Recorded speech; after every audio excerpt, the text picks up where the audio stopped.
So panoorin natin ang video na to at makikita natin kung paano disiplinahin ni PRRD ang mga tiwaling kapulisan. Kayong pinadala dito ni Pato? Ha? Seryoso kayo dyan. Alam mo, kayong presidente na hindi taga Maynila, ha?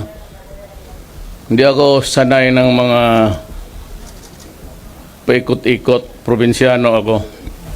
At matagal akong mayor sa aming syudad. Kilala ko kayo. Laking pulis ako. Ayaw ko na lang magyabang kung bakit. Pero laking pulis ako. Tatay ko noon gobernador. Ako na mayor at tagal. Alam ko kayo diretso-diretso. Alam mo, kayo pumasok, sa isip siguro ninyo, paging pulis, pag may baril, may badge, yun na yun. At naghahanap ng hanap buhay, dagdag sa sahod ninyo. Alam ko na ang sahod ninyo maliit. Kaya nga ako naghanap ng pera at inuna ko kayo. Talagang kayo by the end of this year, dublado na ang sweldo ninyo. Kaya naman, meron talagang mga kagaya ninyong mga na ugok, na hindi kayo na gusto niyo mas habang pulis kayo, mas marami.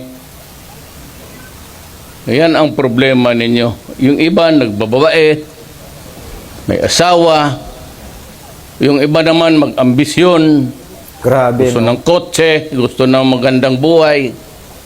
Diba? Ito talaga yung masasabi ng ating presidente talaga na kamay na bakal talaga to.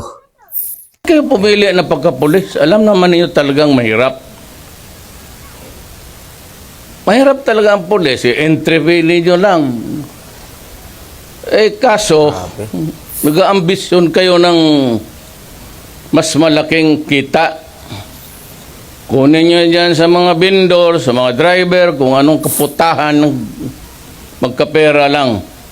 Minsan hold up, minsan mga inosenteng tao, sinisita ninyo kung ano-anong kalukuhan na sinasabi ninyo. So ito mga boss ay part 1 pa lang ng video na to. Kung tutuusin, mahaba pa to at talagang pinapagalitan ni PRRD itong mga tiwaling pulis na to.